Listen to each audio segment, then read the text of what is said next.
Selamat malam dan semangat pagi teman-teman sekalian dimanapun berada.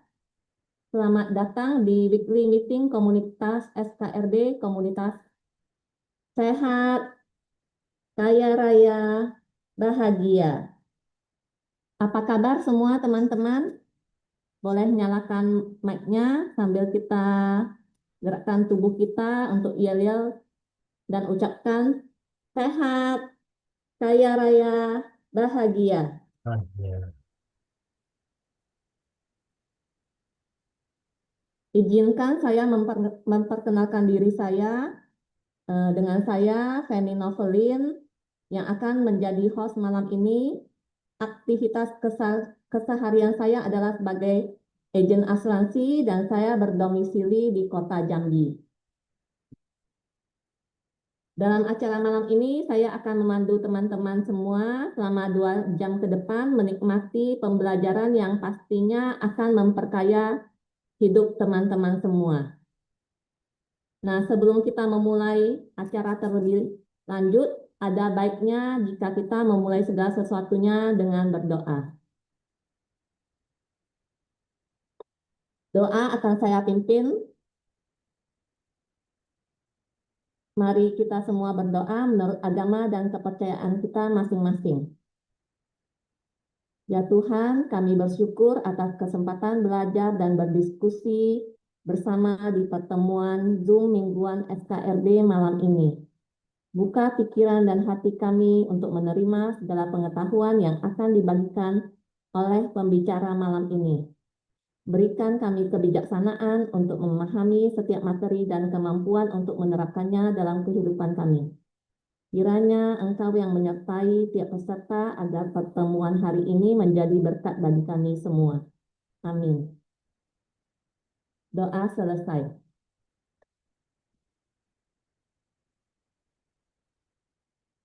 Dan berikut saya perkenalkan para mentor yang ada di Selaras Damai Jiwa. Yang pertama, Coach Arisandi Setiono sebagai Peak Performance Coach. Dilanjutkan dengan Coach Julius Suharto, Team Building Coach. Selanjutnya, Coach Roy Irawan, Health and Nutrition Life Coach. Dan Coach Violison Marteo, Productivity Management Coach. Sebelum kita memulai webinar, ada baiknya kita perhatikan etika webinar malam ini. Yang pertama, pastikan mute mikrofon teman-teman selama acara berlangsung. Saya sangat menyarankan teman-teman menyalakan kamera agar kita dapat lebih mengenal teman-teman dan membuat suasana agar lebih hidup. Jika ingin bertanya, silakan ketik di kolom chat atau gunakan fitur raise hand untuk memberitahu saya. Kami akan merekam acara ini untuk kepentingan internal dan edukasi dan peserta dilarang membuat rekaman dalam bentuk apapun. Acara ini terselenggara atas dukungan dari PT Selaras Damai Jiwa yang menaungi Akademi Hipnoterapi Indonesia, Life Core Transformation, Sekolah Orang Tua, serta Indonesia Future Founders Camp. Akademi Hipnoterapi Indonesia atau AHI adalah lembaga sertifikasi pelatihan hipnoterapi 100 jam plus sejak 2009 hingga sekarang dan telah meluluskan ratusan hipnoterapis profesional di Indonesia.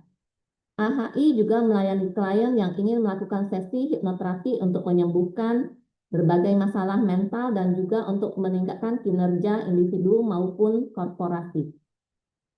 Sekolah Orang Tua adalah lembaga pelatihan bagi siapapun yang mau menjadi orang tua yang efektif, dirindukan, disegani, dan dicintai oleh anak-anaknya. Indonesia Future Founders adalah camp yang melatih para remaja untuk memiliki dasar-dasar pebisnis, berintegritas, beretika, berempati, serta berani mewujudkan mimpi besarnya.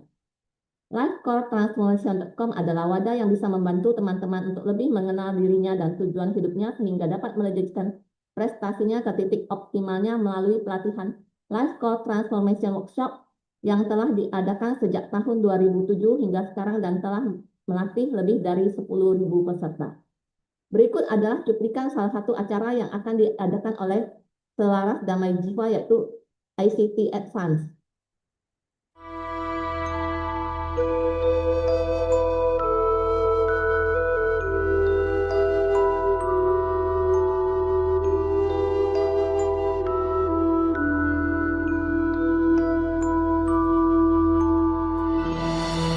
Keren banget ya teman-teman ya. ICT Advance akan diadakan kembali pada tanggal 25 dan 26 Oktober di Bali. Jika ada yang mau mendaftar, nanti bisa lihat pengumuman ini dan akan ada link pendaftaran juga nanti di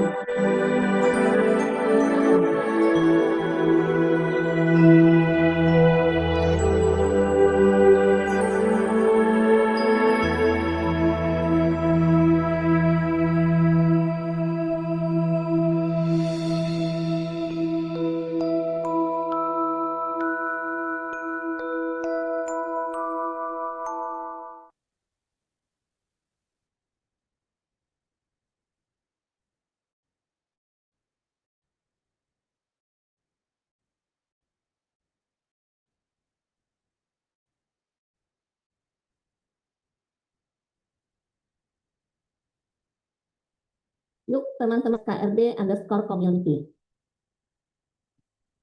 Next. Nah, ini ada event terdekat kita, Life Core Transformation, yang akan diadakan di Jakarta pada tanggal 18 dan 19 Oktober jam 8 sampai 5 sore ya teman-teman ya. Dengan ada early bird senilai 1.499.000. Jadi buruan daftar untuk semuanya. Next. Wah, keren ya, nih ada Pak Willy yang udah daftar nih. Ayo buruan teman-teman. Dan ini kita lanjut lagi, ada event terdekat yaitu ICT Practitioner di tanggal 9 dan 10 Agustus 2025. Link pendaftarannya www.selfie.arisandi.com. Dan dilanjut dengan ICT Advance di tanggal 25 sampai dengan 26 Oktober. Syaratnya harus sudah mengikuti ICT Practitioner. Dan dilanjutkan ada Life Core Transformation Workshop di Jakarta pada tanggal 18 sampai 19 Oktober 2025. Berikut link pendaftarannya ya teman-teman ya. Saya juga udah pernah mengikuti LCTW dan itu keren sekali acaranya teman-teman. Jadi buruan daftar ya. Next.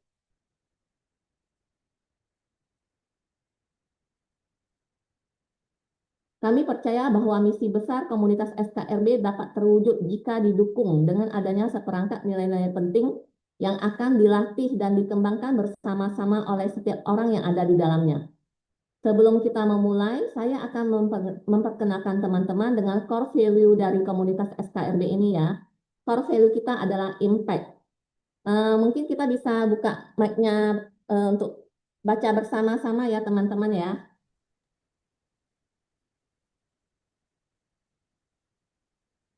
Kita mulai dengan integrity. Integrity. Slide-nya bisa tolong dibantu, Pak.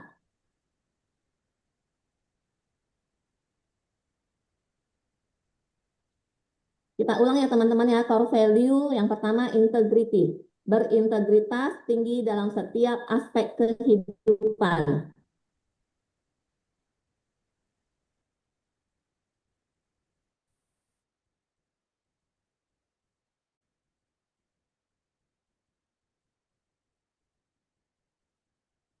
Yang bisa open mic, tolong open mic teman-teman kita bacakan. Kita lanjut yang ketiga. Mindfulness. Purposeful. Oke, kita ulang sama-sama, memiliki kesadaran penuh terhadap setiap tindakan. Kita lanjut, purposeful. Mempunyai misi dan tujuan hidup yang jelas dan mulia. Next, abundance. Mempunyai mentalitas berkelimpahan yang selalu ingin berbagi untuk orang lain. Next, Komitmen. komitmen, yang artinya Komitmen. adalah Berkomitmen berkomitmen tinggi serta bertanggung jawab terhadap keputusan yang diambil dalam hidup. Next, Teachable. teachable, artinya Teachable. siap dibentuk dan Siap punya dibentuk dan punya mentalitas pembelajar. Belajar. Siap dibentuk dan punya mentalitas belajar. Yuk tepuk tangan untuk kita semua ya teman-teman ya. Selanjutnya kita akan bahas mengenai sistem dan tata cara dari komunitas ini ya. Menurut saya cara ini adalah cara yang keren banget dan inspiratif. Kita menyebutnya abundance teamwork. Yang pertama adalah kita akan melakukan apa yang disebut relay scheduling atau estafet jadwal. Jadi setiap orang yang bertugas akan mencari orang selanjutnya untuk estafet tugasnya di Jumat berikutnya. Baik itu menjadi host, membawakan grateful prayer atau doa, menyampaikan core value, membagikan abundance sharing, dan juga menjadi main speaker. Misalnya, saya sebagai host akan mencari siapa yang akan menjadi host di Jumat depan.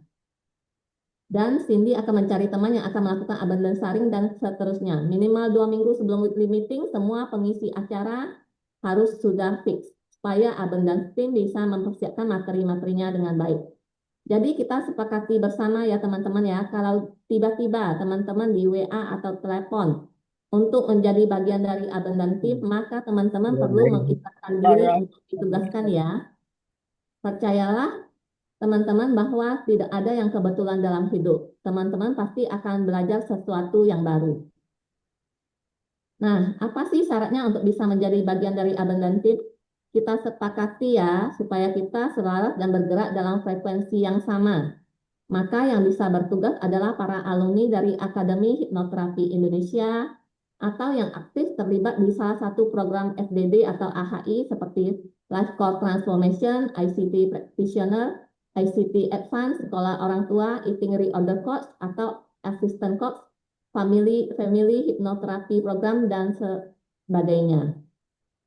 Oh iya teman-teman, kabar baiknya adalah siapapun bisa join ke komunitas SKRB ini ya, jika ingin mengundang teman, keluarga, relasi, dan siapapun yang menurut teman-teman perlu sebuah peningkatan hidup. Grup SKRB ini free of charge. Link pendaftaran ada di deskripsi grup ya, nanti bisa dicek masing-masing. Baiklah, di kesempatan kali ini saya juga akan meminta salah satu pembelajar yang telah mempraktekkan berbagai pelatihan penting di Selaras Damai Jiwa untuk membawakan pendalaman salah satu core value dari komunitas SKRB. Kamu jawab itu saya Kita tahu. sambut bersama-sama Bapak Iwan Junifanto yang akan membawakan core value komitmen. Selamat datang Pak Iwan, terima kasih kesediaannya untuk hadir dan membawakan sebuah materi hari ini. Ngomong-ngomong, apa saja pelatihan yang sudah Pak Iwan ikuti di PT Selaras Damai Jiwa ini ya Pak ya? Dan apa yang paling berkesan? Saya kemarin ikut LCTW Surabaya, Mbak Penny. Keren Pak ya. Iya. Yang paling berkesan apa tuh Pak? Yang paling berkesan mengenai praktek ini ya, apa namanya, yang di hari pertama itu yang sama Pak Aris ya, praktek menulis terus kemudian ada impact terhadap orang yang ini ya, apa namanya, ditempeli tulisan itu, terus kemudian Oh ya. itu kan itu tuh sangat berkesan gitu dari Pak Aris. Tapi tentu kemudian ada coach kedua yang praktek bebek itu juga berkesan sekali tuh, luar Ego ya, biasa. Pak, ya? Jadi 2 hari itu padat banget dan memang apa namanya banyak manfaat gitu. Banyak Ya, ilmu keren yang Pak ya. keren luar biasa, luar Ya, biasa. jadi teman-teman yang belum daftar, buruan daftar ya teman-teman ya. Ini betul-betul sebuah event yang luar biasa menurut saya. Dan udah banyak juga teman-teman yang lain yang ikut yang membuktikannya wow, luar biasa gitu. Luar biasa. Oke, kita berikan tepuk tangan dan say thank you untuk Pak Iwan. Kita langsung mulai aja ya Pak Iwan ya. Untuk Ya, pembukaan, monggo silakan. silakan. Ya, Bu Beni, terima kasih Bu Beni kesempatannya. Selamat malam teman-teman semua. Saya dapat waktu maksimal 5 menit, jadi saya pastikan nanti tidak akan terlewat. Mohon diingatkan. Eh, Malam ini temanya komitmen dan menarik sekali karena kalau ditelaah sebenarnya ada kaitannya dengan topik yang, kalau setelah saya lihat ada kaitannya dengan topik yang ini ya, yang malam ini dibahas terkait dengan apa istilah seksologi atau topik-topik psikologi. Saya iseng tadi sempat nengok gitu ya di apa namanya di HP, saya coba ngobrol sama Gemini, kasih dong saya data tentang bagaimana hubungan apa namanya rumah tangga atau pasangan itu bisa terganggu karena faktor seks yang enggak proper gitu ya. Nah, itu kan salah satu topik yang nanti dibahas sama Pak Dokter ya. Jadi saya juga penasaran gitu. Nah, menurut data Gemini rupanya sepertiga dari persoalan rumah tangga itu dipengaruhi oleh seksualitas gitu ya. Nah, saya juga nanti pengen tahu juga bagaimana hasil pengamatan atau observasi dari Pak Dokter mengenai hal ini. Apakah betul data yang disampaikan oleh Gemini dan kiranya nanti juga dibahas. Nah, kenapa hal itu menarik? Karena ini ada kaitannya dengan komitmen ya. Kalau saya amati, seks itu kan juga semacam komitmen yang tidak tertulis gitu ya. Ada tapi sepertinya nggak ada gitu. Nah, itu tuh suatu yang sekilas apa namanya jadi perhatian saya di awal. Tapi saya nggak akan bahas itu. Saya seperti apa namanya rundown yang masuk komitmen kaitannya dengan SKRB gitu ya. Boleh dilanjut slide-nya. Mohon izin Pak Noel ya. Iya, jadi yang pertama komitmen. Komitmen itu sebenarnya kan janji ya, janji atau untuk melakukan sesuatu atau dedikasi untuk melakukan sesuatu. Tujuannya untuk mencapai tujuan gitu kan. Jadi bukan hanya niat, tapi tindakan yang berkelanjutan. Nah, dalam konteks komunitas, komitmen ini penting karena begitu kita menjadi bagian dari komunitas, tentu kita memiliki peran gitu ya, peran baik sebagai pengurus dalam hal ini atau misalkan sebagai anggota, semua punya peran dan komitmen masing-masing yang mana itu eh, menjadi fondasi gitu ya, fondasi terhadap tercapainya tujuan. Nah, eh, dan ini bukan sekedar niat ya gitu. Jadi di awal tadi ada unsur tindakan berkelanjutan. Jadi ketika eh, saya pribadi misalkan sudah berjanji, contoh malam ini berjanji, oke saya bisa Mbak Putri untuk apa namanya menjadi pembaca atau memberikan topik mengenai sharing mengenai komitmen gitu ya dalam waktu 5 menit. Saya siapkan sebaik-baiknya dan saya kondisikan waktunya, materinya dan sebagainya itu sebagai bentuk support saya sebagai bagian dari komunitas yang tentu pasti semuanya akan kembali lagi ke saya sebenarnya gitu, bukan ke yang lain gitu ya, minimal itu. Baik, monggo dilanjut slide-nya, mohon izin. Jadi kalau di slide pertama tadi disampaikan komitmen adalah sebuah janji bukan sekedar niat tapi ada tindakan. Nah, kenapa komitmen itu penting? Em, Kalau saya amati secara pribadi ini meningkatkan kepercayaan diri gitu ya. Karena kalau kita eh, komit terhadap sebuah tujuan tugas itu kita jadi pede gitu ya. Karena udah tahu arahnya bakal kemana gitu ya. Dan ini juga menciptakan ketahanan gitu ya, ketahanan karena kita adalah bagian dari puzzle besar sebuah komunitas atau organisasi, maka ketika kita komit terhadap apa yang kita lakukan, maka puzzle besar itu menjadi utuh dan gambarnya jadi terlihat bagus gitu. Nah, bayangkan kalau misalkan kita sebagai anggota komunitas tidak komit gitu ya, separuh misalkan tidak komit gitu, sengaja tidak komit gitu, wah, itu akan bikin berantakan sebuah acara gitu. Nah, untungnya contoh seperti malam ini ada sebuah hal yang di luar dugaan, Bu apa namanya Bu Martini ya, ada kendala tidak bisa Ya, membawa, kemudian Pak. disupport oleh Bu Ya. Feni. Nah, ini bentuk-bentuk komitmen yang saling menyadari dan saling melengkapi. Ini contoh yang cukup bagus untuk kita sebagai komunitas SKRP gitu ya. Dan tentu ini menjadi bahan bakar juga gitu ya. Ketika kita komit jadi bahan bakar kita untuk mencapai tujuan. Oke. Terakhir sebelum apa namanya ditutup, yang ketiga mengenai langkah-langkah praktisnya. Nah, tentu untuk bisa komit kita punya punya step by step ya, harus smart itu seperti yang dijelaskan Pak Aris. Pada saat training tentu teman-teman sudah ini ya. Terus kemudian jelas arahnya kemana dan saling mendukung seperti yang tadi saya jelaskan. Baik, kurang lebih seperti itu. Nanti materi besarnya akan disampaikan oleh Pak Dokter, Bu Feni. Sedikit sharing dari saya. Mohon maaf bila mana ada yang kurang pas. Silakan teman-teman misalkan ingin menghubungi saya, boleh difoto ini scan QR saya karyawan, pedagang juga seniman musik gitu ya. Saya bikin lagu dan ada di Spotify, nanti bisa dicari Iwan Junifanto ada di Spotify gitu. Baik, terima kasih. Selamat malam semuanya atas kesempatan sharingnya. Terima kasih Bu Beni, saya izin kembalikan ke Hmm. Bu Beni. Wah, kita berikan tepuk tangan dan say thank you ya untuk Pak Iwan atas sharingnya ya tentang komitmen malam ini. Terima kasih Pak Iwan yang telah mengingatkan kita semua tentang value penting yang akan sama-sama kita latih dan kembangkan dalam hidup kita sehari-hari. Makasih ya Pak Iwan ya. Kita lanjutkan. Baiklah teman-teman sekalian, sebagai sebuah komunitas positif, komunitas FKRB memiliki satu hal yang mau terus-menerus dilatih dan dikembangkan, yaitu mental kelimpahan. Dan salah satu caranya adalah berbagi pengalaman berharga saat praktek dan menjalani proses perubahan diri. Saya akan meminta seseorang untuk membagikan sebuah hal yang penting untuk bahan pembelajaran kita malam ini. Beliau adalah Coach Noel Manafa. Marilah kita dengarkan bagaimana pengalaman belajar beliau, apa proses perubahan yang dijalani, dan bagaimana hasilnya hari ini. Bantu saya memberikan emotikon yang meriah untuk Coach Noel Manafa. Waktu dan tempat saya persilahkan Coach Noel.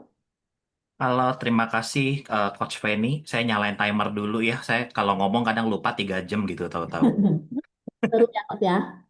Iya, oke 5 menit ya. Jadi saya kebagian burden sharing soal kelimpahan. Kelimpahan itu kan definisinya beda-beda ya, dan tergantung banyak orang gitu. Nah, tapi satu hal yang saya dapat, tunggu ya, saya sharing. Nah, ini salah satu kelimpahan yang saya dapatkan dari komunitas AHI. Jadi Coach Arisandi itu berkali-kali merekomendasikan buku ini. David R. Hawkins, saya rasa udah banyak yang tahu ya kalau yang udah lama belajar soal money magnet, bukunya itu Power Fast Force adalah sangat-sangat jadi acuan gitu ya untuk para terapis dan juga para healer gitu karena membahas soal energi tapi secara ilmiah gitu. Nah, saya baca buku ini dan sangat membuka mata saya gitu. Kenapa? Karena kebanyakan orang itu kalau menghadapi kenegatifan itu ya kemarahan misalnya atau yang lebih dalam benci, sedih, bete, bad mood itu biasanya nggak suka gitu. Ya kan wajar aja ya karena nggak enak emosinya gitu. Karena nggak enak biasanya ada pelarian ya nonton, makan ya kan ya itu rokok. Nah ini mulai nggak enak nih. Alkohol, nah ya apalagi sampai yang lebih parah daripada itu. Nah itu tapi relate gitu ya. Nah jadi karena kenegatifan ini tidak disukai, tidak diterima dengan sama responnya dengan saat kita menerima kepositifan, ya bahagia, tenang, damai. Akhirnya apa ya? Terus pelarian itu bisa menimbulkan banyak masalah psikosomatik, ya sakit ke fisik. Dan seperti kata Pak Iwan tadi ya bisa-bisa ya jadinya ke masalah seksual juga ya. Jadi loyo, jadi cepet gitu. Gitu ya. Dan banyak hal yang lain termasuk sakit jantung dan yang lain-lain. Jadi buku ini sangat menarik gitu. Saya belajar satu hal adalah karena cuma 5 menit gitu ya. Nanti detailnya tekniknya gimana ada di buku, tapi analoginya seperti ini nih ya dari buku ini saya dapat gitu. Jadi waktu kita merasakan segala emosi yang kita anggap negatif ya, benci, takut segala macam, kenapa harus dimusuhin ya? Itu seperti kita naik atau buka atau nggak dimusuhin juga kok kayaknya nggak enak nggak suka gitu nggak mau ngerasa seperti ini gitu karena labelnya negatif gitu. Padahal kalau kita menganggap itu sama seperti kita nyetir mobil, ya indikator bensin nyala, awalnya kuning, masih bisa jalan, ya kan? Tapi coba dicuekin, ya mogok lah mobilnya, gitu ya. Terus indikator karburator ya panas sama ya, gitu. Awalnya kuning, oke, masih bisa lah dipaksa jalan dikit, gitu. Terus tapi kalau nggak diisi air, ya bisa mogok mobilnya, gitu. Udah gitu kadang-kadang ada yang udah nyala nih indikator mobilnya gitu ya. Bukannya dibenerin, dibawa ke bengkel. Maksudnya diatasi, ya disikapi dengan cara yang proper. Itu tuh kadang diakalin gitu. Ya, mesinnya diakalin, apanya diakalin gitu. Ya bisa sih gitu. Kadang-kadang bisa ya jalan lagi sebentar gitu. Terus lama-lama akhirnya begitu rusak lebih parah gitu. Itu sama seperti kita saat menghadapi diri kita sendiri tetapi kita melabeli semua itu negatif gitu. Padahal indikator emosi itu semuanya penting dan semuanya fungsinya baik gitu. Ya, seperti kita ngurusin mobil kita kalau indikator yang nyala-nyala itu karburator, bensin segala macam oli. Oh, ya kita menyikapi itu tanpa label negatif. Oh, ya ini perlu diganti, ini perlu dibenerin, ini perlu diisi ulang. Kan mobil kita lancar kan? Ya kalau mobilnya lancar, jalannya enak, ya otomatis juga mood kita bagus gitu. Jadi seperti itu Kalau kita menghadapi segala kenegatifan dalam diri kita, ya jangan dilawan. Itu bagus fungsinya gitu. Jangan dilawan, jangan dibenci, jangan tidak disukai, karena itu semua penting gitu. Nah, ini di buku Letting Go ini mengajarkan gimana cara yang proper menghadapinya gitu. Dan tubuh kita sudah punya sistem untuk mengatasi itu gitu ya. Contoh yang gampang, kalau habis makan, segala yang nggak dibutuhkan keluar lewat mana? Lewat bawah. Ya ke kloset gitu ya. Jadi tubuh kita sudah punya cara membuang segala yang nggak beres itu, cuma kita nggak mengizinkan itu terjadi. Nah, itu menyebabkan hidup kita tidak kelimpahan. Ya, kalau kita tuh menderita, kita lari dari masalah, lalu jadi banyak penyakit, lalu jadi nggak happy, ya bad moodnya disimpan gitu, nggak dibuang. Kan kita jadi susah mikirin orang lain ya. Boro-boro berbagi, boro-boro memberi gitu. Lah, gua aja udah bete gitu ngomongnya. Seperti itu ya. Gitu. Jadi itu aja sharing saya selesai gitu. Bagaimana caranya bisa mencapai kelimpahan sesungguhnya? Karena kepositifan dan kelimpahan sesungguhnya adalah positif yang karena kenegatifan itu dilepas. Ya, kelimpahan sejati adalah karena kekurangan dalam diri kita, energi negatif itu semuanya kita relakan. Ya, bukan ditutupi, bukan dibohongin, bukan diakalin gitu. Jadi, sekian sharing saya soal kelimpahan gitu ya. Saya kembalikan kepada Ibu Fendi ya. Terima kasih Kok Noel untuk ilmu dan sharingnya malam ini yang luar biasa ya. Jadi harus segera baca bukunya ya, Letting Go ya. Sama-sama. Iya, thank you ya Kok ya. Oke, sekarang tiba saatnya untuk mendengarkan pembelajaran penting dari pembicara utama kita. Siapa yang sudah siap dan bersemangat untuk belajar, silakan ketik saya siap di kolom chat.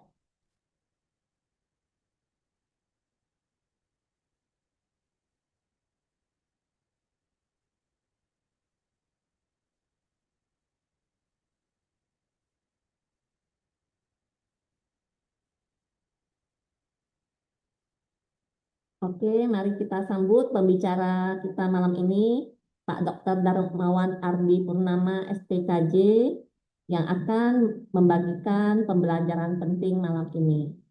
Untuk waktu dan tempat, saya persilakan Pak Dokter. Terima kasih Bu Feni. Ya, sama-sama Dok. Ya, selamat malam semuanya.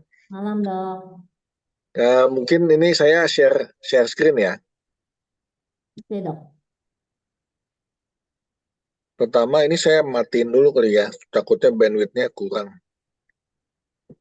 Soalnya wajah saya kan nggak menjual, jadi nggak perlu di on terus.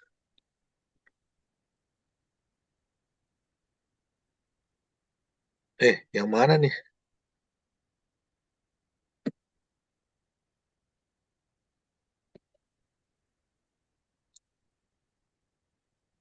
Udah kelihatan ya?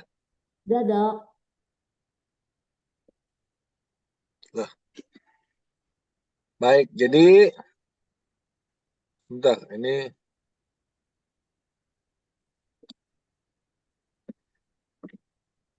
ya pertama-tama saya memperkenalkan diri dulu ya. Saya dokter spesialis kedokteran jiwa atau psikiatri.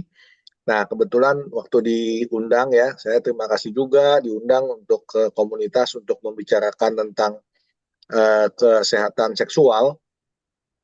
Karena saya ketua 3 Dewan Pengurus Nasional Asosiasi Seksologi Indonesia dan juga ketua cabang Jakarta dan sekitarnya. Tapi tidak termasuk Bogor. Bogor ada lagi Asosiasi Seksologi cabangnya. Kemudian saya juga founder klinik utama mental health namanya Smart Mind Center Consulting.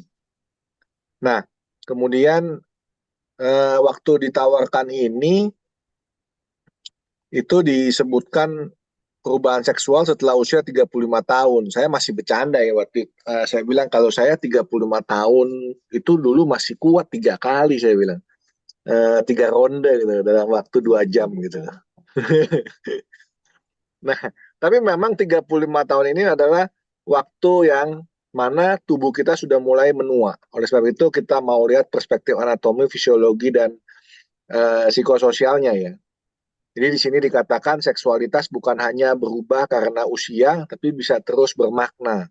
Memang kalau kita lihat tentang seksualitas, kita harus lihatnya itu secara holistik ya, bukan hanya dalam hubungan seks saja. Ini memang pekerjaan saya sehari-hari ini kalau ngasih kuliah di UKI maupun di Ukrida ini memang bagiannya selalu psikoseksual. Mungkin kalau di sini Bapak Ibu kenal sama almarhum Dr. Naik L. Tobing ya.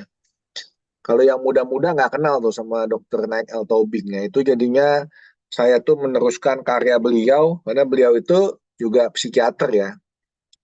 Tapi di Asosiasi Seksologi Indonesia ini ketua umumnya Profesor Wimpi Pangkahila ya.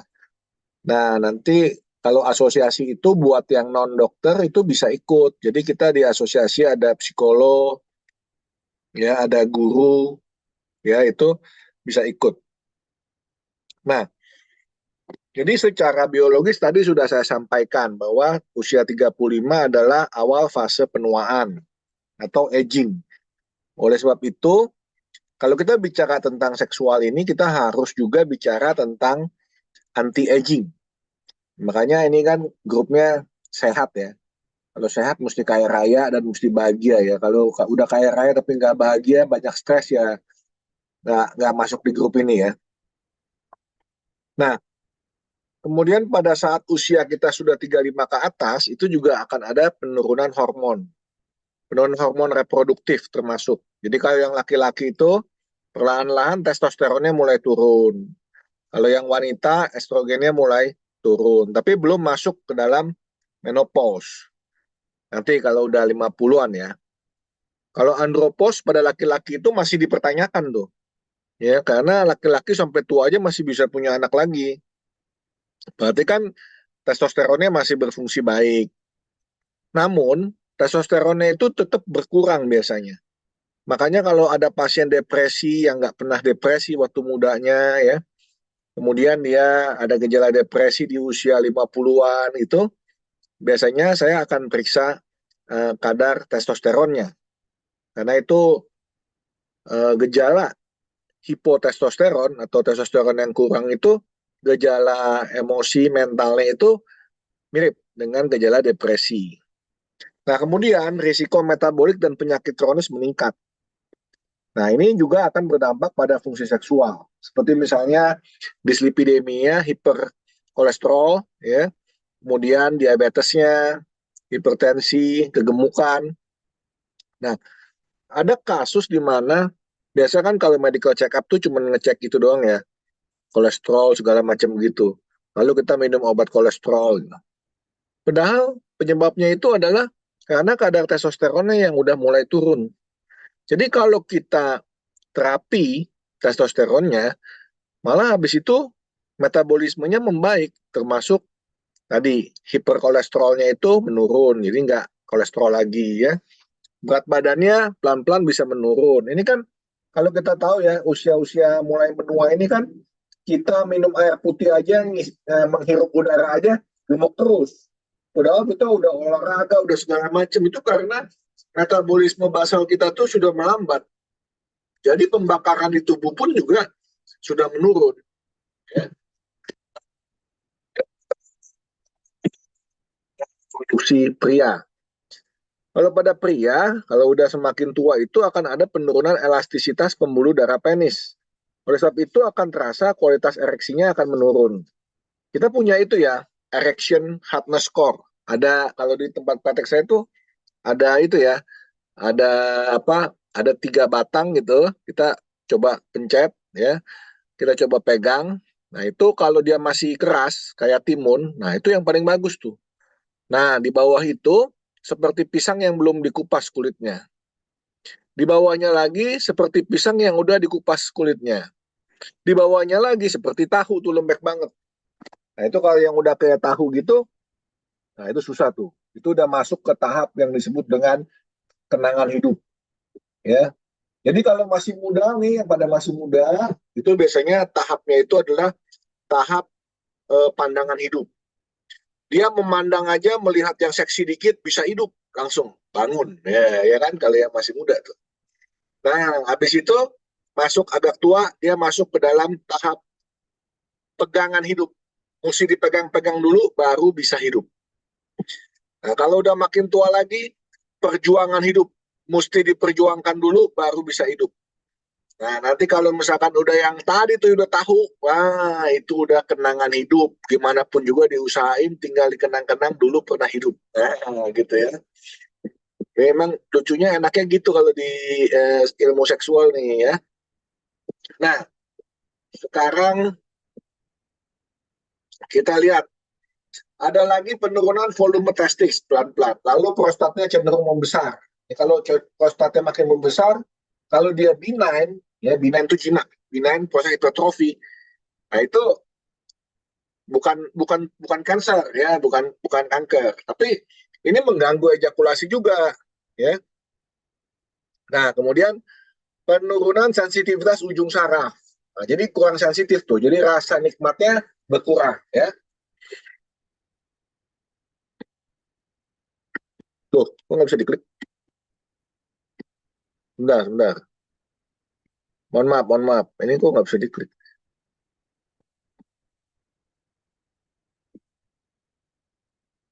Deh, sebentar. Mohon maaf. Ini gimana nih?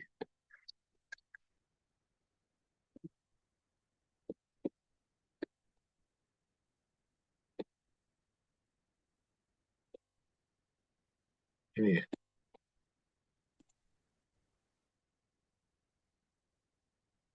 Ah, ya, udah kelihatan aja ya, sorry ya. Nah, ini perubahan anatomi pada wanita nih. Kalau pada wanita,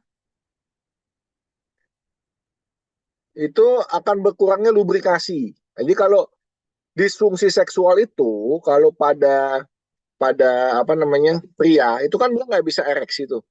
Kalau pada wanita, itu dia lubrikasi, keluar cairan pelumas. Nah, ini kalau udah makin usia nih, mukosa vaginanya juga, mukosa itu yang merah-merah ya, lapisan lendir ya, kayak apa ya, jaringan ikat nih, kayak bibir tuh mukosa ya. Nah itu kalau vagina juga kan ada bibirnya juga tuh ya. Nah, kalau penis itu kepala penisnya itu mukosa gitu ya. Kalau selebihnya kan kulit. Kalau yang disunat kan dipotong kulitnya tuh ya. Nah, lalu ada penurunan elastisitas dinding vagina. Nah, di sini tuh kadar estrogen kan mulai menurun, maka ada perubahan pada jaringan labia, klitoris, ruge dan pelumasan. Ruge itu kalau di dalam vagina tuh ada ulirnya, ya. Nah, itu makin tua, ulirnya itu makin atrofi tuh. Jadi makin nggak ada ulir tuh. Jadi loss aja gitu. Makanya kan ada program-program apa tuh yang nawarin tightening lah segala macam gitu ya. Nah, kalau pelumasan itu kan kaitannya sama lubrikasi tadi. Kemudian juga mulai muncul atrofi urogenital itu pada saat usia 40-an ya, mulai 40-an ke atas itu mulai muncul tuh. Urogenital itu jadi kalau genital kan vaginanya, kalau uro itu bagian untuk saluran kencingnya ya.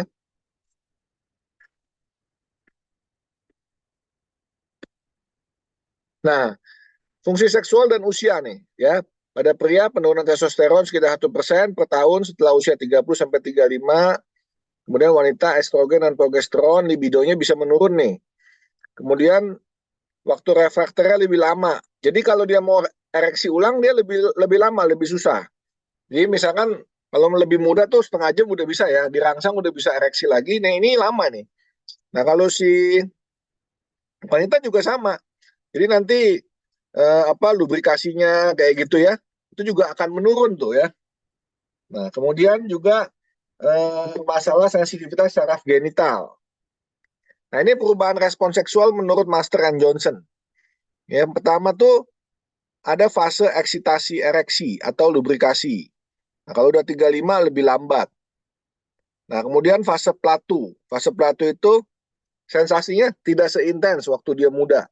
Jadi waktu dia mulai melakukan hubungan itu kan ada rasa tuh. Nah, itu nggak sensitif waktu muda.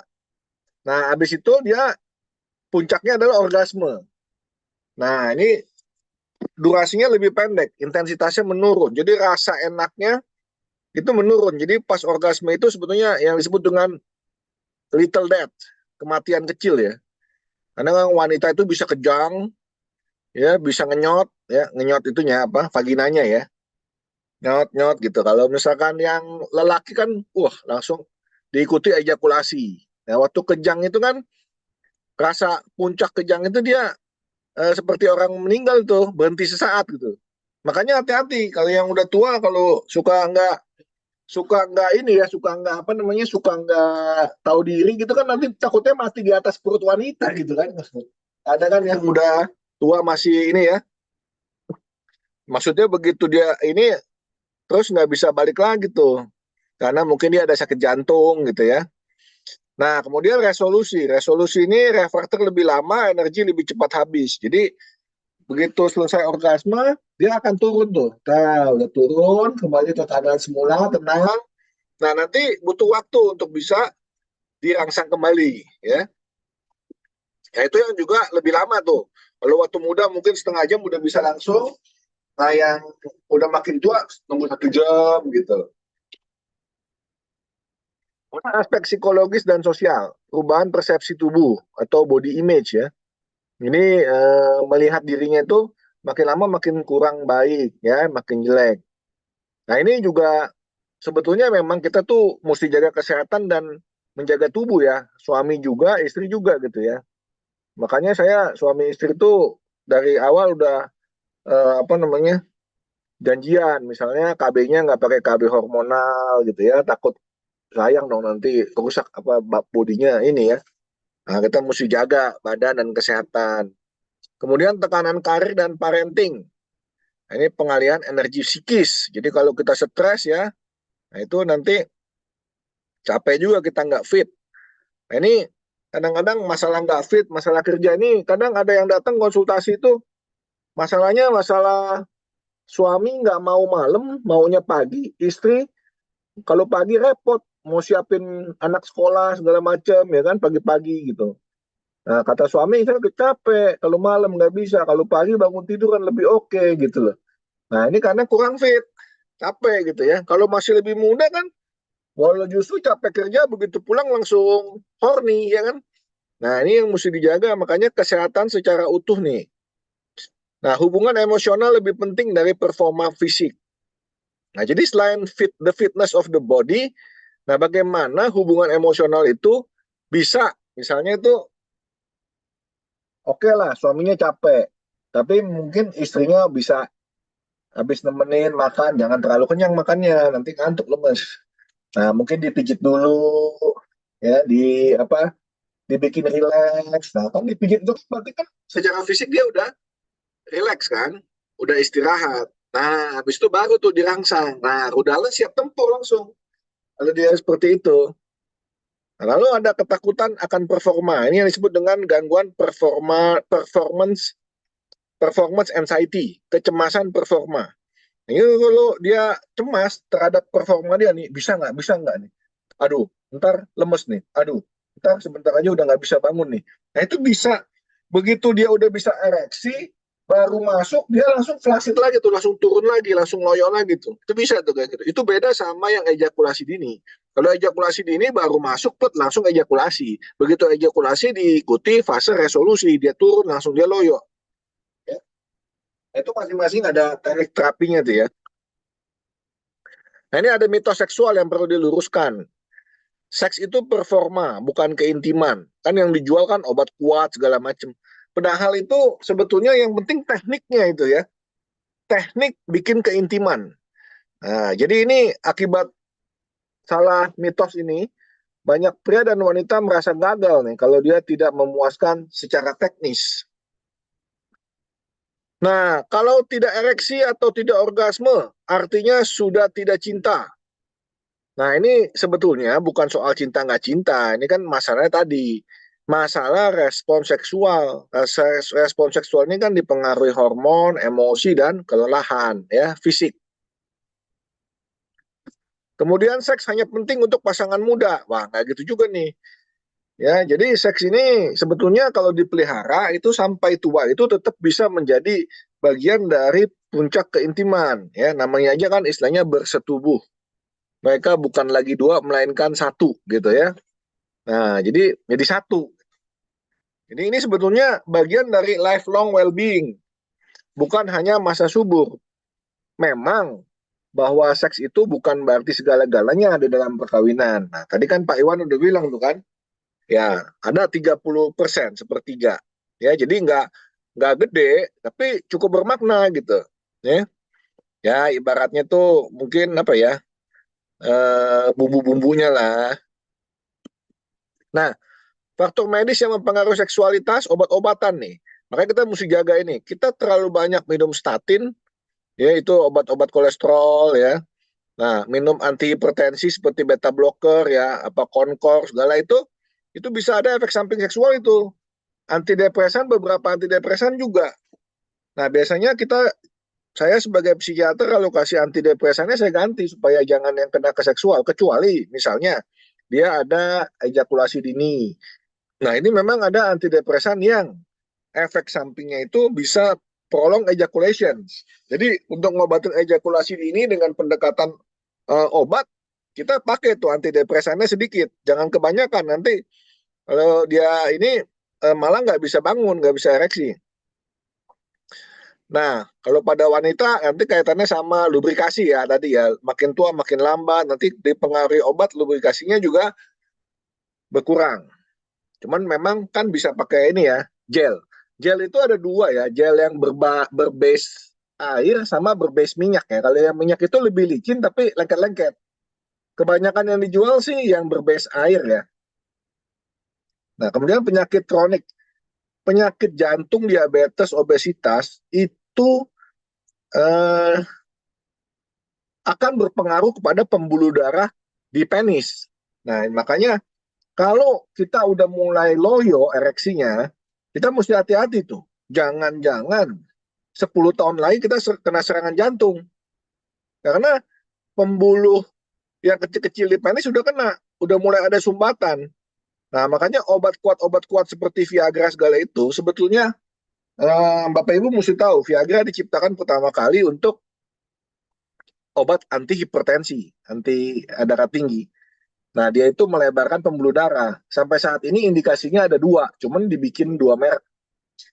Yang satu lagi untuk hipertensi pulmonal ya, hipertensi di tekanan di paru-paru. Nah, yang satunya lagi untuk melebarkan pembuluh darah di penis, sehingga darah bisa masuk ke situ, ereksinya kuat.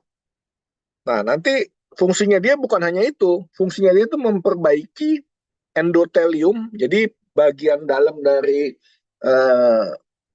pembuluh darah itu, ya arteri di penis itu diperbaiki tuh, supaya nggak banyak sumbatan gitu. Lalu ada turunannya lagi ya, itu kan Viagra, Cialis ya, Viagra kan sildenafil, lalu ada Cialis, tadalafil ya. Nah, kemudian stres kronis dan insomnia juga akan menurunkan libido ya, pasti akan lebih loyo. Nah, adaptasi dan strategi klinis. Komunikasi pasangan itu penting daripada sekedar performa. Jadi jangan main langsung tuncep, jangan main langsung tembak, ya mesti pelan-pelan.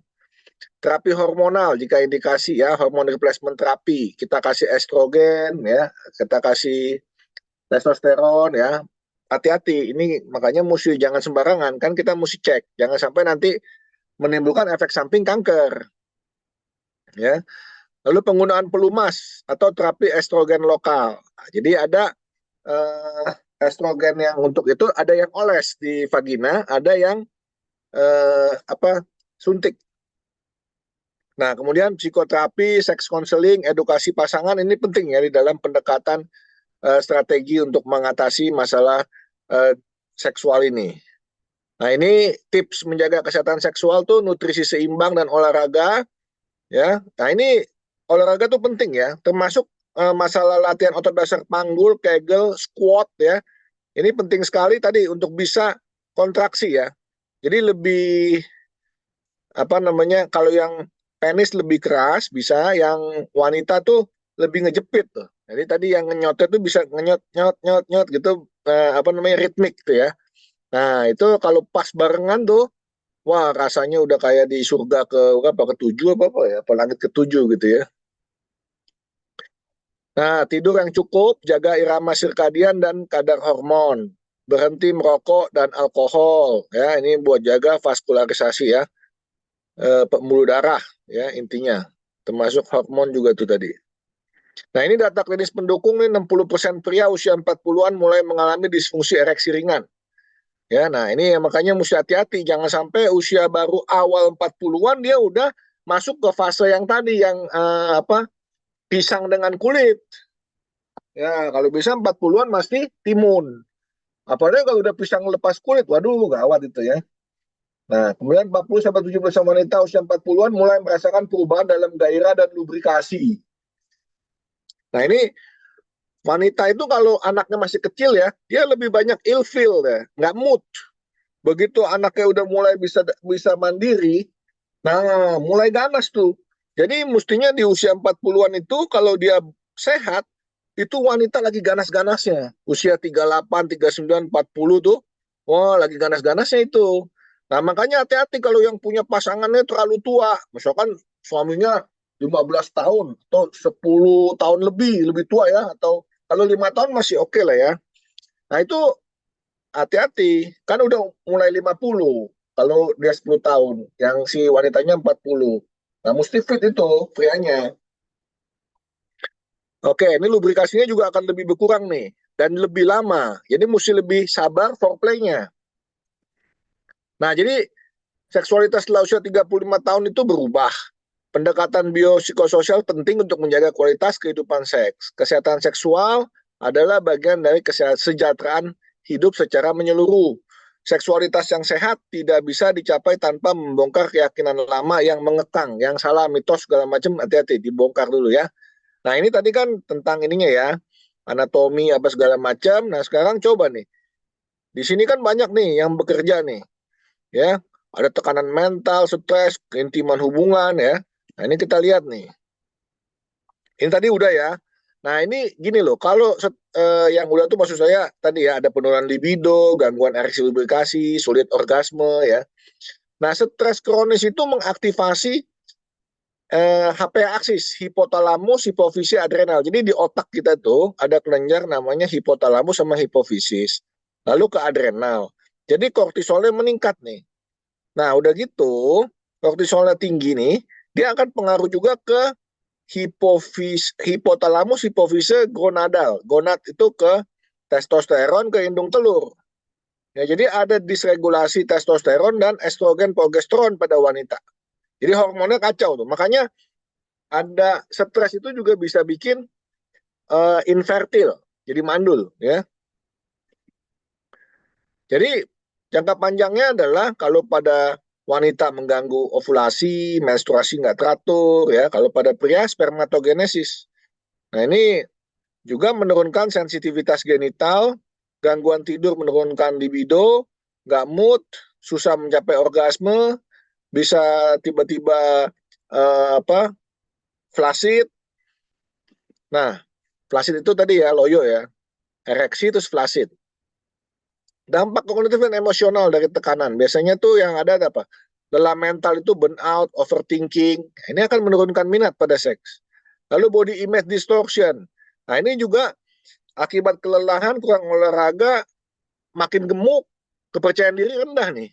Biasanya laki-laki itu ya udah usia ini udah agak gemuk gitu ya, makin buncit karena testosteron turun, terjadi burit penis. Burit penis tuh penisnya jadi ke ke ketutupan lemak, ketimbun lemak. Jadi merasa loh, kok penis saya jadi lebih pendek gitu loh.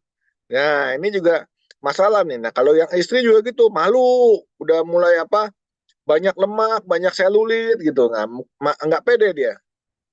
Nah, itu makanya mesti dijaga. Lalu performance anxiety tadi, takut gagal saat berhubungan.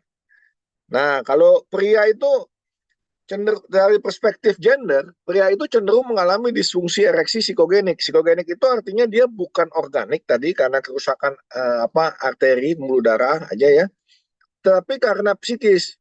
Nah ini kalau karena psikis kan orang taunya kan, kalau sama istri nggak bisa ereksi, sama simpenan pacar bisa ereksi kan gitu.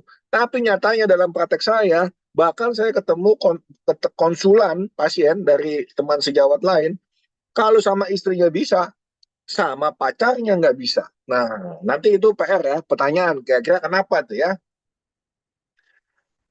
Wanita lebih rentan mengalami anorgasmia, jadi sulit untuk orgasme. Ini kata istri saya waktu itu di mana medsos itu dia lihat katanya masih banyak ya wanita-wanita itu nggak pernah mengalami orgasme sama suaminya. Aduh kesian sekali itu dan nggak ngerti sebetulnya orgasme seperti apa. Nah itu kalau sampai ada yang merasakan itu ya, jadi cuma ngerasa enak-enak doang gitu, nggak sampai ngalamin little death tadi. Nah itu kayaknya mesti konsul itu kalau nggak pernah ngerasa itu ya. Nanti biar saya kasih terapi ya. Hypoactive sexual desire disorder. Ya, jadi dia desire-nya jadi hipoaktif tuh, apa dorongan nafsunya itu ya. Nah, ini akibat beban emosional. Tadi yang saya bilang, pada wanita waktu anaknya masih kecil-kecil, nah, dia akan mengalami seakan-akan hipoaktif sexual desire disorders. Nah, begitu anaknya udah sedikit kelas 4 SD, 5 SD udah mulai lebih mandiri, nah mulai tuh bisa lebih lega dia. Nah, yang bahaya lagi hati-hati, jangan tinggal bareng mertua itu ya. Tapi kalau mertuanya baik nggak apa-apa itu, nanti diongkosin terus malah ya. Nah, hubungan stres kerja dengan dinamika rasional. Nah, dampak pada hubungan pasangan, waktu dan energi terbatas untuk keintiman. Seks menjadi rutinitas teknis atau terabaikan. Nah, ini nggak boleh. Nggak boleh posisinya misionari melulu gitu ya. Nah, mesti dicoba. Apakah pakai posisi woman on top? Nah, jadi wanita yang megang kendali kan di atas tuh. Nah, itu banyak tekniknya lagi posisinya di atas tuh. Pakai jongkok, pakai enggak ya, nanti itu ini deh. Lalu ada lagi posisi gunting ya kan dari samping gitu ya. Lalu posisi dogi. Lalu ada lagi nih yang jadi masalah, posisi 69. Nah, posisi 69 ini tuh kadang-kadang seringkali pasangannya yang satu suka, yang satu nggak suka. Kalau kebetulan dua-duanya suka, udah itu happily ever after. Nah, masalahnya kalau yang satu suka, yang satu nggak suka, jijik dia. Nah, tapi yang kayak begini-begini nih sebetulnya ini ya, apa namanya, variasi. Jadi kalau dia menjadi satu-satunya cara untuk mencapai orgasme, nah itu kelainan tuh, kelainan seksual tuh.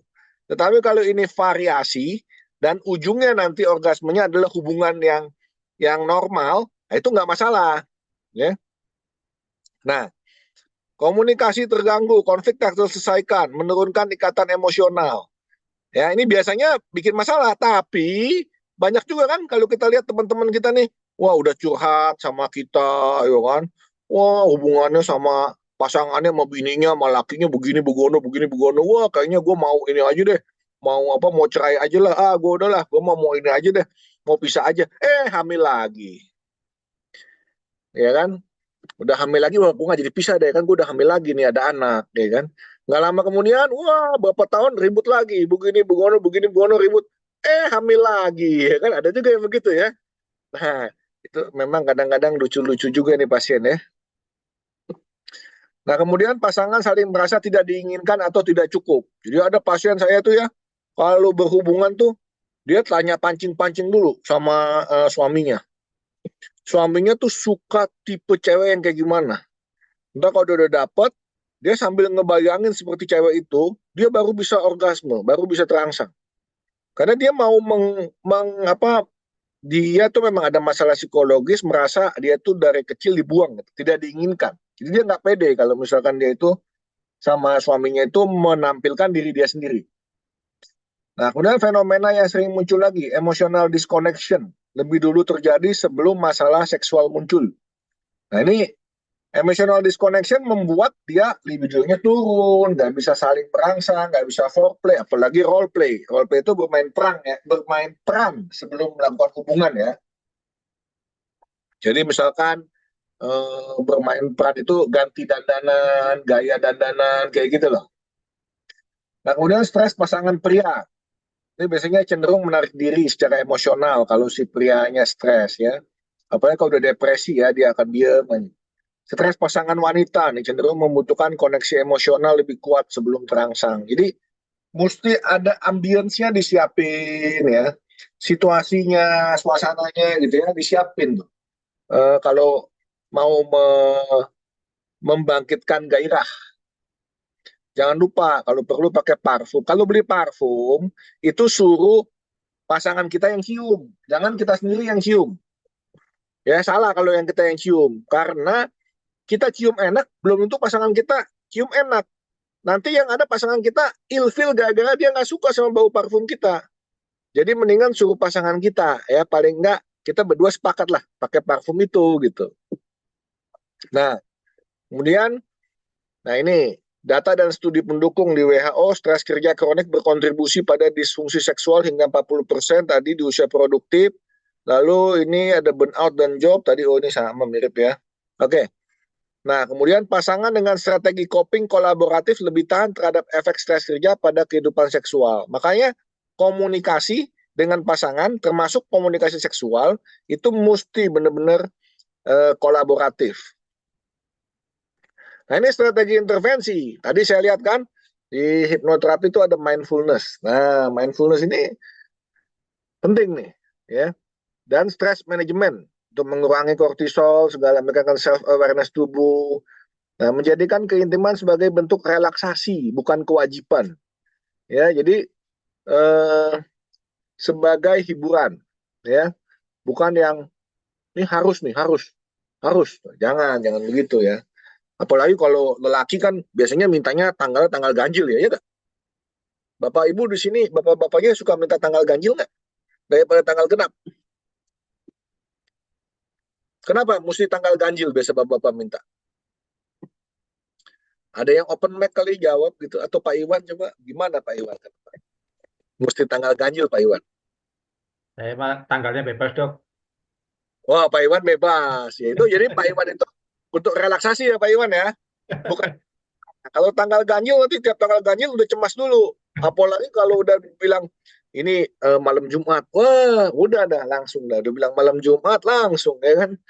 Nah, maksudnya langsung isu-isunya manyun gitu ya kan. Nah, jadi memang kalau Bapak-bapak usahakan ingat tanggal ganjil. Karena kalau tanggal ganjil, habis tanggal 31, tanggal 1. Jadi kita dapat lagi ganjil ke ganjil. Kalau genap, 2 kali kita nggak dapat. Ya kan? Nah, gitu. Ya, udah ketahuan dah ibu-ibu nih ntar nih ya. Olahraga, tidur cukup, dan mengurangi screen time. Nah, ini gara-gara screen time bisa ribut nih suami istri nih. Udah mau mulai merangsang-merangsang, nanggung. Masih lihat gadgetnya, ya kan? Nah, gawat ini. Nah, olahraga penting ya, termasuk tadi ya, latihan yang seksual itu ya, Kegel segala itu, terus kekuatan ini jongkok ya, otot paha, pantat ya. Nah, itu apalagi kalau udah posisi-posisi itu, waduh, ini kuda-kuda mesti tetap kuat nih. Kalau kuda-kuda nggak kuat, gawat ini, gitu kan?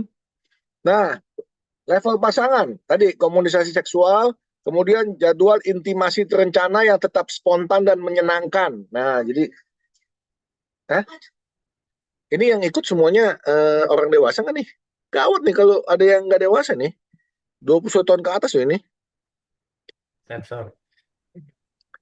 Ya itu salah yang bawa lah ya. Nah sekarang terapi pasangan jika ada ketegangan berkepanjangan. Terapi pasangan bisa juga dengan terapi seksual. Nah jadi kalau terapi seksual, Bapak Ibu jangan ngebayangin kalau saya ngasih terapi seksual tuh terus di tempat praktek saya melakukan hubungan seksual gitu. Jangan begitu, enggak. Jadi kalau terapi seksual itu misalkan saya melatih senset fokus. Nah, saya kasih tahu prinsip-prinsipnya ya. Apa aja yang mesti dirangsang dulu, jangan langsung ke hubungan seksnya misalnya gitu. Nanti dia disuruh latihan dulu di rumah. Nah, minggu depan baru coba ini lagi apa namanya? Laporan. Gimana hasil usahanya, kesulitannya apa gitu. Nah, tadi misalnya terapi untuk ejakulasi dini. Saya berikan terapi stop and go. Posisinya mesti posisi yang begini nih supaya gampang dicabut. Nah, misalnya ya, langsung dipencet.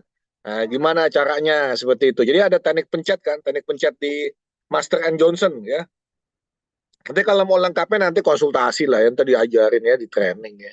Atau nanti dibuka sesi khusus di mana SDD itu kan. Nah, kemudian dekonstruksi mitos bersama. Jadi eksplorasi ulang makna seks dalam fase hidup saat ini. Ya, jangan salah. Lalu level klinis, screening stres dan kelelahan saat konseling seksual, psikoedukasi bahwa penurunan keintiman bukan tanda kegagalan hubungan, tapi sinyal tubuh dan psikis yang perlu dipulihkan bersama. Nah, ini kalau perlu makanya kapan nih perlu bantuan profesional ya. Ya kalau udah sampai disfungsi, ada nyeri, disebutnya disparonia ya, tiap kali hubungan nyeri, ada disfungsi ereksi tadi, hilang gairah, susah lubrikasi, tadinya normal. Nah, kemudian terapi pasangan atau terapi seks ya itu ke psikiater yang seperti saya ini yang menangani psikoseksual atau ke andrologi. Andrologi ini menangani seksologi dia. Jadi andrologi kompetensinya termasuk seksologi. Cuman kurang di psikonya gitu loh. Tapi mereka belajar juga. Jadi kalau yang kasusnya nanti udah lebih ini biasanya kerjasama untuk masalah psikonya ya. Nah, kemudian penanganan lebih awal, pemulihan lebih cepat. Kemudian lebih cepat, nggak memperburuk hubungan, memperbaiki kualitas hubungan, memperbaiki kualitas hidup. Nah, bahagia, ya kan? Kan kaya raya bahagia ya. Jadi kesimpulannya, stres pekerjaan dan tekanan mental bukan hanya mempengaruhi tubuh, tapi juga menjauhkan pasangan dalam diam. Keintiman bukan hanya soal fisik, tapi juga hasil dari pengelolaan stres, empati, dan keterhubungan emosional. Intervensi seksual tidak akan efektif jika akar stresnya tidak ditangani. Terima kasih. Nah, itu kalau ada yang mau anak muda sekarang follow IG ya, kita follow-followan tuh ya. Nah, itu Darmawan _psychiatrist. Terima kasih. Mungkin itu saya kembalikan dulu ke Ibu Feni ya. Ya, terima kasih. Luar biasa ya sharing Pak Dokter malam ini ya. Yuk teman-teman kita berikan respon tepuk tangan dan berbagai emoticon untuk say thank you atas waktu Pak Dokter malam ini yang telah menyampaikan materi yang luar biasa. Siapa yang dapat pelajaran hal berharga malam ini, yuk ketik di chat, di kolom chatnya. Tadi ada Atau PR ya, ada satu yang mau ditanyakan. ada PR tuh tadi, ada yang bisa jawab nggak tuh tadi? Apa tadi Dok ya? Saking banyaknya lupa Dok, PR-nya apa tadi? Apa? Teman-teman ada yang bisa menjawab, ada tadi PR dari Pak Dokter? Ada Di yang komen ya apa ya tadi ya? Ya, di komen. Atau ada yang mau ditanyakan teman-teman? Boleh ketik di kolom chatnya.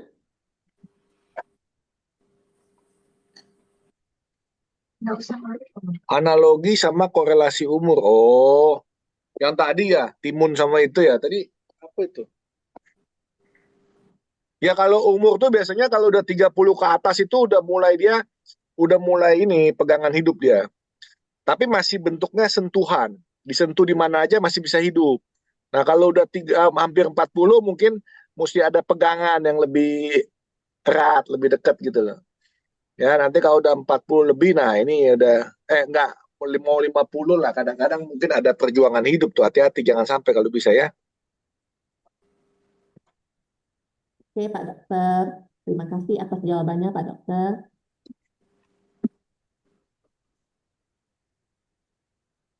Ini kalau nanya tuh biasanya malu Bu Feni mereka ini. Tapi biarkan aja bertanya, tapi bilangnya ini temennya kasusnya gitu ya. Gitu ya.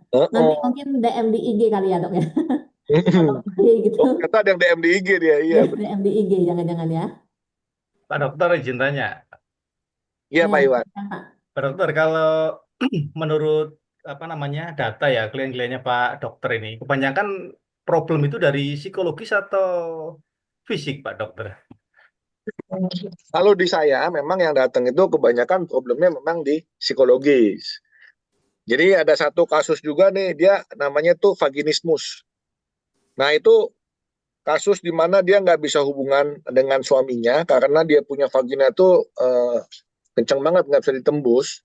Karena dia begitu cemasnya, begitu diobatin cemasnya gitu ya, dikasih muscle relaksan, terus diajarin bagaimana pendekatannya dulu ya, pelan-pelan supaya dia nggak tegang, keintimannya gitu ya. Nah, bisa tuh, udah bisa. Nah, punya anak tuh, sampai saya ledekin. Waktu dia udah punya anak, dia malah nge-DM saya di IG.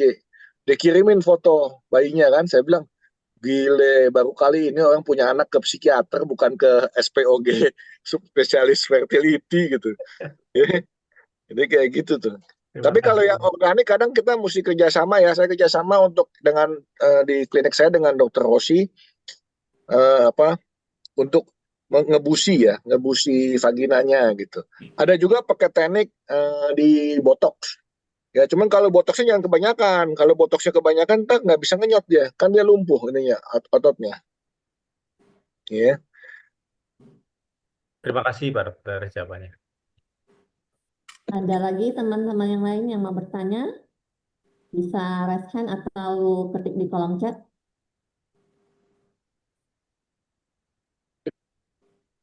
Oke, nggak ada lagi yang mau bertanya ya. Terima kasih banyak ya atas waktunya Pak Dokter. Sehat-sehat dan sukses selalu. Senantiasa sehat, kaya raya, bahagia Pak Dokter. Sama-sama semuanya. Ada Dokter Andi Takwa ya itu ya? Dokter Andi Takwa nih saya teman saya nih. Oh, ada Anestesi. dokter ya. Iya nih. Aku lihat. Oke, thank you semuanya. Sehat-sehat semua. Terima Thank kasih. you, Terima kasih Dok. Pak Dokter. Oh, benar Dokter Andi tuh buka ini. Apa kabar, Dok? Dulu saya sama-sama Nah, Dokter banyak Andi teman. rumah sakit jiwa ya. Gitu. Maksudnya jadi dokternya loh di rumah sakit jiwa, bukannya sama-sama dirawat di rumah sakit jiwa sama Dokter Andi ya. Dokternya. Kita lakukan SCT bersama ya, Dokter Andi. Hebat ini Dokter Dharma. Oke. Berarti, Oke, ya. ya Dok. Oke, Dok. Ya, thank you. Teman-teman semua, saatnya kita sesi foto bersama ya. Ayo teman-teman kita buka bersama-sama kameranya, berikan senyum termanis kita semua. Yuk teman-teman buka kamera ya.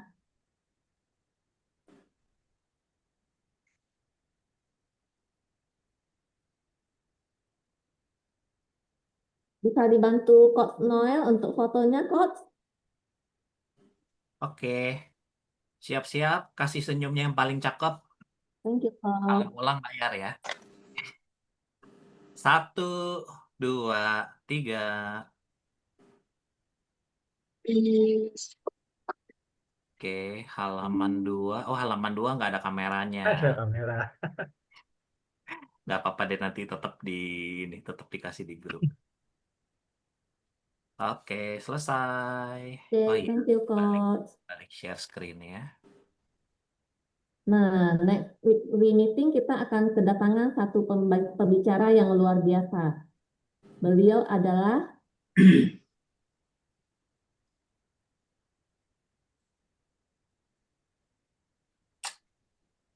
Pak Sugeng Priyanto yang akan mengisi acara minggu depan.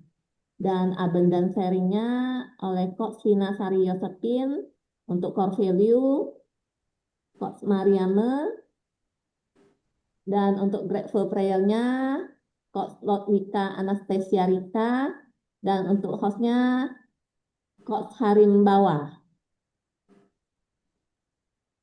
Topiknya seru banget nih ya teman-teman ya. Oh, ini ikut apa webinar yang dianjurkan setiap hari berhubungan seks itu. Ya teman-teman ya untuk join ke acara SKRD minggu depan. Jangan lupa hidupkan alarm serta undang sahabat dan relasi teman-teman semua. Oke teman-teman, siapa yang belajar banyak malam ini? Silakan unmute, terus bilang saya. Saya.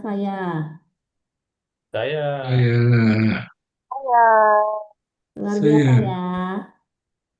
Nah teman-teman, kalian nih saya mau tanya, seandainya untuk materi seperti tadi, menurut teman-teman layaknya berapa investasi yang layak kita keluarkan? Apakah 200.000 atau 300.000 atau bahkan 500.000? Nah, sebagaimana hukum energi yang selalu bergerak dan bertukar bentuk dan tempat, maka silakan teman-teman yang tergerak melakukan mind investment seharga dengan komitmen yang akan teman-teman curahkan dan untuk mempraktekkan semua hal baik yang telah teman-teman sudah dapatkan. Mind investment ini akan kami kelola untuk menghadirkan pembelajaran terbaik dari mentor-mentor terbaik di bidangnya. Berikut nomor rekeningnya ya teman-teman ya, BCA 06539972296 atas nama Selaras Damai Jiwa. Untuk keterangannya tolong di input SKRD teman-teman. Next. Silahkan tulis di grup WA SKRD apa hal berharga yang teman-teman pelajari malam ini ya. Misalnya nih, saya pribadi sih yang paling mengena itu ya mitos-mitos ya teman-teman ya. Mungkin selama ini kita kurang ngerti dan ternyata itu sebenarnya bukan fakta, tapi hanya mitos gitu. Jadi banyak hal sih yang kita pelajari malam ini ya. Nanti bisa teman-teman sharing di grup ya. Nah, tadi kan kita udah buka dengan doa. Dan akan kita tutup juga dengan doa yang akan dipandu oleh Ibu Martina. Waktu dan tempat kita persilahkan Ibu Martina. Terima kasih Bu Feni, dan saya mohon maaf sebelumnya karena tadi untuk doa pembukaan saya benar-benar ngeblank gitu. Ada tamu, begitu jam 8 lihat langsung saya kejar waktu untuk ikut. Baik teman-teman, terima kasih. Saya akan bawakan dalam agama Katolik. Mari kita ungkapkan ini, rasa syukur kita melalui doa penutup ini. Nama Bapa dan Putra dan Roh Kudus. Amin. Tuhan yang Maha Baik, terima kasih atas waktu dan ilmu yang telah Engkau anugerahkan melalui webinar ini. Kami mohon agar setiap wawasan yang kami terima hari ini tidak hanya berhenti di kepala, tetapi hidup dalam tindakan dan keputusan sehari-hari. Kuatkan tekad kami untuk menjaga kesehatan, mencintai diri, dan menjadi sumber semangat bagi sesama. Lindungi kami semua dalam perjalanan hidup ke depan. Amin. Bapa dan Putra dan Roh Kudus. Amin. Terima kasih atas kepercayaannya dari SKRB. Terima kasih, selamat malam. Terima kasih juga Ibu Martina. Thank you teman-teman. Akhir kata saya undur diri dan saya doakan makin hari teman-teman semua makin SKRB. Apa kabar teman-teman? Sehat, kaya raya, bahagia. Sampai jumpa Jumat depan. Terima kasih semuanya. Terima kasih. Terima kasih.